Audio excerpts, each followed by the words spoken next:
Who, if anyone, did Epstein traffic these young women to besides himself? Himself. There is no credible information. None. If there were, I would bring the case yesterday that he trafficked to other individuals. And the information we have, again, is limited. So the answer is no one? For the information that we have. In the files? In the case file. Donald Trump was having a psychotic meltdown late last night once again, as it has now been uncovered that there appears to be at least an additional 1.2 million records in the Epstein files, not documents, records, and that's just from one hard drive. Based on my experience in dealing with cases that have vast document productions of a scale and scope like this one back when I was a litigator, my view is that there's probably tens of millions of records, not just documents, of records out there on multiple hard drives that are still being covered up by the Trump regime. And how do we know this number? Well, you look through some of the documents that were posted, and still not a lot of documents were posted, although in the latest batch data set 8, we did get some information that I think at least moved the ball forward. But take a look at this document right here, EFTA 0013397. This is an email from October 30th, 2020 from federal prosecutors involved in the Epstein case and the Ghislaine Maxwell prosecution. And here's what it says. Following up on our earlier phone conversation, a hard drive with the following productions is being sent to SDNY via FedEx with the following production in the U.S. versus Epstein workspace, SDNY Southern District of New York, and a list 1 through 7, and it has SDNY production 0080009, 0010, 0011 is a 6-part production. It says 0012, 0013, 0014. It goes on to say, there are approximately 1.2 million records currently being imaged. The images will be available on Monday, November 2nd, 2020 at the earliest. The production of the records will begin as soon as the images are available in the workspace. Please feel free to contact me if you have any questions. By the way, is there an SDNY production 001 through 007? Are there any documents outside of 0014? Does it go to 0035 or 0055? Also, this is just the Bates range bearing the prefix SDNY. What about the Southern District of Florida? What about other files that may not be SDNY? That's why I believe you could be dealing with tens of millions of records right here that the Trump regime is currently covering up. Also, take a look at Ryan Goodman's post right here. He goes, this is among the most important list of documents the public needs to see, and he points to an email that was sent on May 6, 2020 from federal prosecutors in the Southern District of New York that refer to various memos regarding Epstein and Ghislaine. Memo on co-conspirators we could potentially charge. The Monday after Epstein's death delivered that Wednesday, 7 pages. Co-conspirator update memo December, 86 pages. Corporate prosecution memo December, never discussed, 13 pages. Prosecution memo April, hasn't been discussed in the 3 weeks since we sent it. Perjury and M memo will be another 30 pages. So in other words, what this is saying is there's a bunch of other co-conspirators, rich, wealthy men, politicians, others who knew Epstein, who were co-conspirators, who were involved in this ring, and that the SDNY was thinking about prosecuting them. And there was never actually a prosecution, but there was a thought of prosecuting, and there may have been enough evidence to prosecute these individuals. Now, do you remember when Kash Patel testified before Congress, when he went before the Senate, and he said, no, there's actually not enough, we don't know about any co-conspirators here. Remember, he said that, by the way, you go look at some of these other documents, and it explicitly mentions co-conspirators as well. Look at this email, July 9th, 2019. This is from the federal prosecutors. Of the 10 co-conspirators, 3 have been located in Florida and served grand jury subpoenas. 1 in Boston, 1 in New York City, 1 in Connecticut were located and served. 4 of the 10 are outstanding, which attempts have been made. 1 is a wealthy businessman in Ohio. A lead is being sent to CV. The remaining 3 are currently out of pocket. There are all these other co-conspirators who were involved in this child sex trafficking ring that the DOJ was considering prosecuting. This is the type of stuff that needs to be released. And again, you remember what Kash Patel said when he testified. He goes, we don't have any of that information. We know nothing about it. There's a wide-scale cover-up. And the Midas Touch Network is leading the way, I think, in exposing this and doing some of the work that corporate news does, and hat tip to all the other independent media who's doing the great work here, right? I mean, you just take a look right here. Just go look at what Trump was posting back in the day. Remember, Trump posted this January of 2024. This was Trump's post, January 2024. He goes, "This is what Democrats do to their Republican opponent, who's leading them by a lot in the polls. This is AI, and it is very dangerous for our country. Also, I was never on Epstein's plane or at a stupid island." You're saying you were never on Epstein's plane? How about the document that Midas Touch has been talking about over and over again from federal prosecutors, January 8th, 2020? For your situational awareness, wanted to let you know that the flight records we received yesterday reflect that Donald Trump traveled on Epstein's private jet many more times than previously has been reported.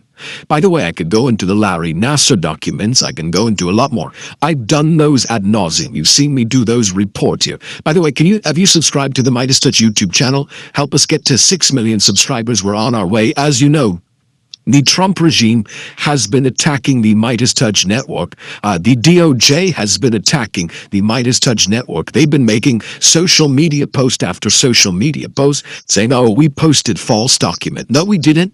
We posted the documents that are in the frickin' files. We're going to stand up fearlessly against the DOJ and Trump's intimidation. By the way, one of the things that was reported last night, Axios broke this story, is that the White House, Donald Trump himself at the White House, took control of the U.S. Department of Justice's official social media account on X, formerly Twitter, and they are making the posts now from the White House. Quote, "In an effort to temper and counter narratives relating to the ongoing release of documents related to the case against convicted sex offender Epstein, that the White House now runs the DOJ social media account." Once upon a time, the DOJ was supposed to be an independent agency, and now the White House runs their social media account, and they attack the Midas Touch Network. If you asked me this when I was a lawyer litigating cases against the government back in the day, I would tell you, whoa. But here we are, folks, and Donald Trump ranting and raving like a lunatic all last night. As I said, a psychotic meltdown. I'm not being hyperbolic and picking the words that meet what's actually taking place. Here's what Donald Trump was writing last night. Who has the worst late-night host? CBS, ABC, or NBC. They all have 3 things in common: high salaries, no talent, really low ratings. Stephen Colbert is a pathetic train wreck with no talent or anything else necessary for show business success. Now, after being terminated by CBS but left out to dry, he has actually gotten worse, along with his non-existing ratings. Stephen is running on hatred and fumes, a dead man walking. CBS should put him to sleep. Now it is the humanitarian thing to do. Oh, Donald, we don't realize that you're threatening his life. Oh, you're just saying put him to sleep or put him out like a dog or whatever. Oh, got it, Donald. You could feign ignorance while you and your regime are not just stoking the political violence. You are the political violence, you terrorist. Evil terrorist regime. Donald Trump goes on to say, if network newscasts and their late-night shows are almost 100% negative to President Donald J. Trump, MAGA, and the Republican Party, shouldn't their very valuable broadcast licenses been terminated? Enough. Isn't this guy just such a freaking loser? Like all these people are just losers. Why did we let, I know you didn't, but like this country, let this group of freaking losers act like they were cool and like take over a culture and take over the White House? These people are freaking losers who behaves like this. Like, I wouldn't want children to, like, a bad behaved child doesn't behave the way Donald Trump behaves. It's just so sickening and grotesque to me. But you tell me what you think right here. Oh, by the way, the DOJ is scrambling, I tell you, to find holiday volunteers to redact the Epstein files. As Axios says, there's 700,000 files that they claim are documents that they need to go through. No. I just showed you that there's at least 1.2 million in Bates Range's SDNY production 08 through 014. There's probably a lot more than 700,000, and not documents, records. Records could be multi-page documents. So that's why I think we're dealing with tens of millions. I think anyone who said 100,000 completely, the DOJ's lying about there we go again. They lie about everything, but they're clearly lying, in my opinion, about the scale and scope of what is in these files. Now, few data points I want to point out to you. What did Ro Khanna, Democratic Congress member, tell me when I had the opportunity to interview him? He talked about how you've got the DOJ releasing the names of survivors, which they're not allowed to do, while redacting the names of the perpetrators. And he talks about the documents that need to be released. Play this clip. This is what it's all about. The FBI interviews with the survivors. You know what is appalling? You've got Justice releasing the names of survivors. They're literally releasing the names of survivors, which they're not allowed to do by law, but they're not releasing the FBI interview files with those same survivors. And the FBI interview files have the names of other men. They have the names of the Wall Street tycoons, the politicians who visited Epstein's rape island and who either engaged in the rape of these underage girls or covered it up. How do I know? Because I've talked to the survivors. I've talked to the survivors' lawyers who were at the FBI interviews, who gave these names. We're saying release them. But you have the Department of Justice more concerned with protecting the reputations of these men than they are protecting the reputation of these survivors. So, I hope everyone listens to your 90 seconds, because that's what it's all about. It's not, we don't need all 300 gigabits. We don't need all the documents. That's what the law calls for. What we need is those interview memorandum. And if people don't think it's a hoax, it's not, because I've talked to the survivors, then just release the interview memos and we'll put it to rest. But I guarantee you, once those interview memorandum are released, there are going to be other powerful men implicated. Then you had Epstein survivor Haley Robson, who said she was a former Trump supporter, and now she's calling for Trump to be impeached. Here, play this clip. Talking about Trump, right? Just to be clear, in terms of pointing the fingers or having, yes, exactly. And Yes. you said that before, that you have never heard anything to implicate him. Exactly. It wasn't until I started meeting some of the other women from different countries and different states where I really started to hear their stories. And of course, as a survivor sister and going through what I went through, I do believe these girls. But at the end of the day, I am no longer supporting this administration. I redact any support I've ever given to him, Pam Bondi, Kash Patel. I am so disgusted with this administration. I think that Pam Bondi and Kash Patel both need to resign. And I would love to see number 47 get impeached over this. And I'm just waiting. Should Pam Bondi be held in contempt, you think, for the release of She these needs files? to be held more than in contempt. Absolutely. Okay, Haley,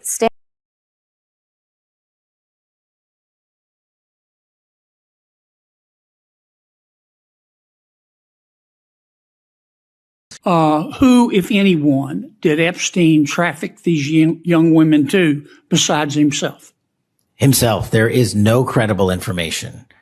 None. If there were, I would bring the case yesterday that he trafficked to other individuals. And the information we have, again, is limited. So the answer is no one For the information that we have in the files. in the case file. But folks, Kash Patel, I know he's super busy flying around in private jets on the taxpayer dime, super busy doing that, and he's super busy doing podcasts with his young girlfriend who he drives around in taxpayer-funded BMW X5s. Yeah, he got a fleet of BMW X5s. He's got a private jet that taxpayers pay for right now, as he and Pam Bondi and this whole group of war criminals and people who are covering up child sex trafficking rings go around in their private jets. And here's what Kash Patel's focused on with his young girlfriend in their podcast. Here, play this clip. On a personal level, of course, I wish we didn't have to deal with the attacks. Like, she should be out there touring and crushing it on the country music stage, as she always has been. And she shouldn't have to deal with the collateral consequence of just being the FBI director's girlfriend. But I think with the hypersensitive nature of the media, especially the social media space, people come at you because it takes me back to like when I first did an investigation of consequence.